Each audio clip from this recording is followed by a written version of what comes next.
No one has ever seen anyone as tall as he is, but as fluid and as graceful he is on the floor. He's looking like a cross between Giannis and KD. Victor Wembanyama might be the greatest prospect the NBA has ever seen.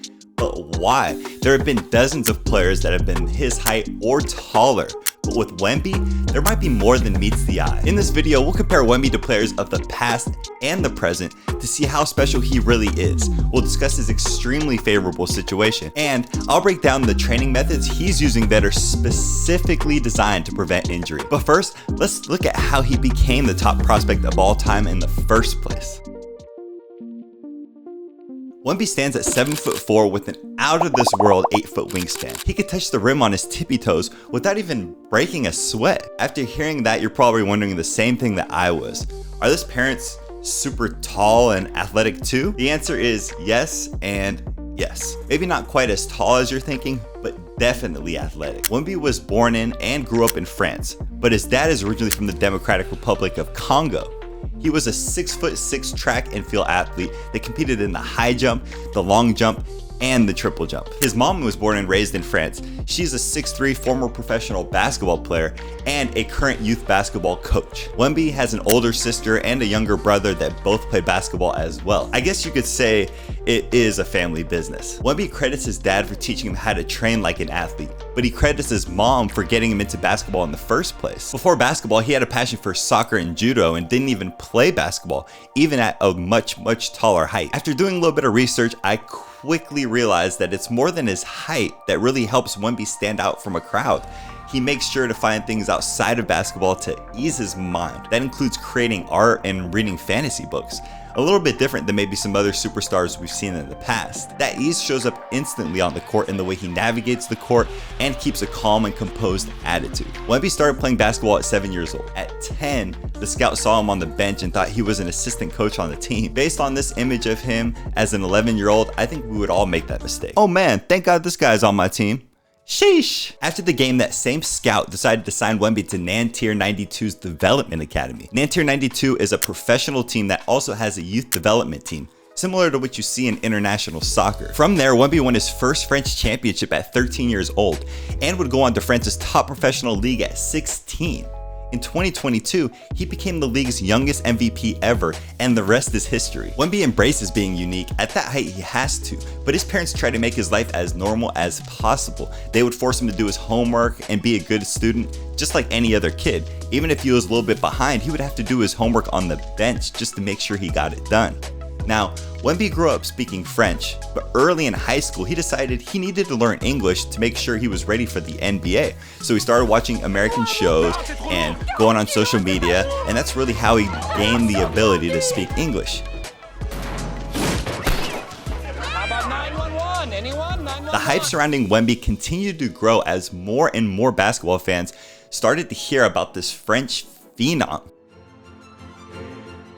In October 2022, any doubts regarding whether Wemby could be the #1 draft pick were quickly put to bed. That's because that's when Wemby played against the G League Ignite and the projected #2 overall pick, Scoot Henderson, in 2 exhibition games. But these were more than just exhibition games. For these 2 prospects, they were a chance to prove they are worth being top 5 picks in the upcoming NBA draft. In game 1, the Ignite won, but Wemby ended up scoring 37 points. Scoot had his own 28 points as well. And 2 days later, they played again, and Wemby's team won this time, led by his 36-point performance. Sadly, Scoot Henderson only played 1 quarter because he was injured early in that game. After these performances, Wemby was ready for that NBA draft. His stock had risen to a point that was just undeniable. Everybody knew he was going to be the #1 pick. He is the best NBA prospect since LeBron James. Of course, you got to take this dude #1 at 7'4" with those skills. Have you ever played a video game like NBA 2K or really any video game where you can customize your character? If you pushed every attribute to the absolute limit, you still wouldn't be able to create Victor Wembanyama. That's because he doesn't have a direct comparison in NBA history.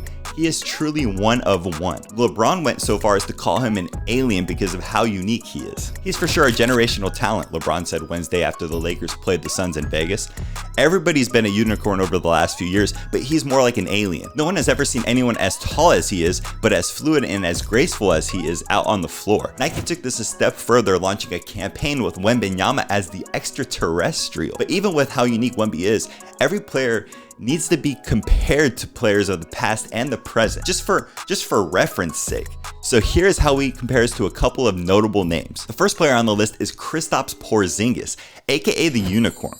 Kristaps has had a very successful career so far since being drafted number 4 overall in the 2015 draft. The biggest issue he's had is staying healthy. We'll talk more about that and health in general in just a second. But at 7'3" with a silky smooth jump shot, you can see why he gets compared to Wembanyama.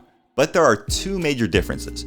First off, Wemby has 6 more inches of wingspan compared to Porzingis' 7'6" wingspan. Wemby is also faster, better with the ball, and plays better defense, so he's just an overall better player. Next on the list is Kevin Durant. Durant is a lethal scorer from everywhere on the court with a tall and slender build, similar to what Wemby has. They don't call him the Slim Reaper for nothing. Durant is 6'10" with a 7'5" wingspan. That makes him much smaller. This shows that Wemby really has an opportunity to be a more dominant player long term, just sheerly based on size, especially on the defensive side of the ball. Yao took the league by storm at 7'6", but he had a much smaller wingspan at 7'5". Yao played a much different game and wasn't nearly as nimble, but he did have touch and movement that had never been seen before in the league. Wemby is faster and better with the ball than Yao ever was. He's a better shooter. Plus, he is so much bigger with his wingspan that he's even more of a threat both on the offensive and the defensive side of the ball. Kareem Abdul-Jabbar is another more old school name that gets brought up as well. Kareem entered the league at 7'2" with a 7'5" wingspan. What really defined Kareem was the use of the sky hook. That was a move that was unstoppable and something I think Wemby could definitely add to his repertoire in terms of dominating on the offensive side of the ball. But once again, Wemby has a much bigger wingspan than Kareem, plus moves faster, dribbles like a guard, and is a much better shooter. Many players struggle when they get into the NBA because they are put on a team that doesn't know how to get the most out of their raw talent. Let's just say that Wemby will not have that problem. Let's rewind to 1997, back when Disney was the king of sports movies and Nerf dominated the sports equipment market. 1997 was also the year that the Spurs had the 3rd best odds at the number 1 overall pick with a 21% chance. They won that lottery and used it to draft Tim Duncan, one of the greatest players of all time. Fast forward to 2023 and the Spurs had a great chance at the number 1 pick again with the generational talent at the top of everyone's draft board. This time, they were tied with the best odds with a 14% chance.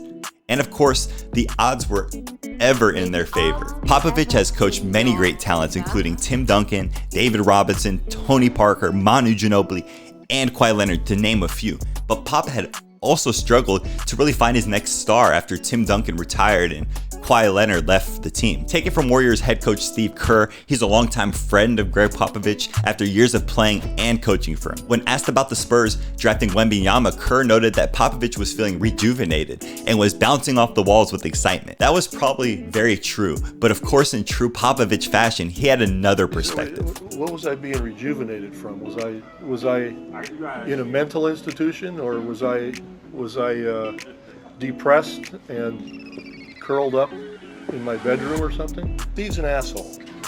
I agree.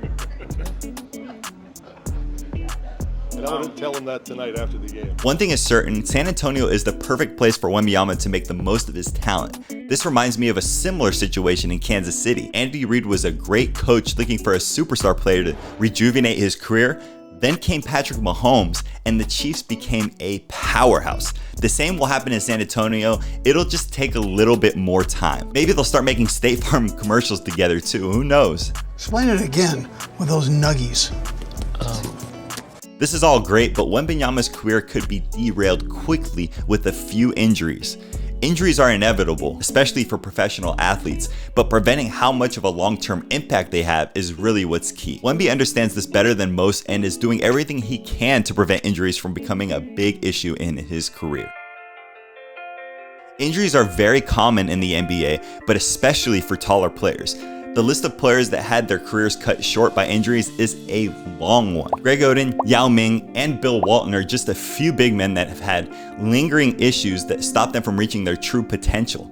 That is why he puts such a focus on training to make sure he can avoid injuries as much as possible. One way Wemby does this is by following a strict diet that includes 5 meals a day. This helps him stay lean while continuing to build muscle mass. His light frame may seem like a weakness, but I can actually see this as a strength. Staying lean makes it easier to recover from injuries. Look at Zion Williamson and Greg Oden. They both have bigger builds and have had long and rocky roads to recovery from injury. Compare that to Chet Holmgren and Kevin Durant. These two also had major injuries, but they were able to recover faster and more effectively. Being light on their feet helps make the recovery process smoother with less long-term setbacks. Speaking of feet, they are the major key to Wemby's training as well. His trainer knows the importance of keeping Wemby's feet healthy.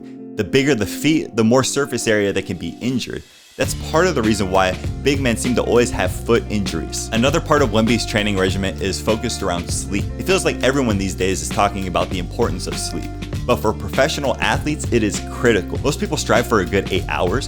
Wemby is expected to get a few more. Guillaume waits for text messages every morning for a sleep report. The goal is to get 11 hours of sleep per night. Honestly, I can't remember the last time I got that amount of sleep. Wemby really takes this old school Jordan t-shirt to heart. But you know who else had extreme training methods? Jordan, Kobe, LeBron, and Curry have all been noted to go above and beyond in their training. It looks like he is exactly where he needs to be if he's in the conversation with those names. Now that you know more about Wembanyama, you may be watching him more often on TV. But why are all the courts crazy colors for some games right now and not others? Click the link here to find out more about these courts and the new NBA in-season tournament.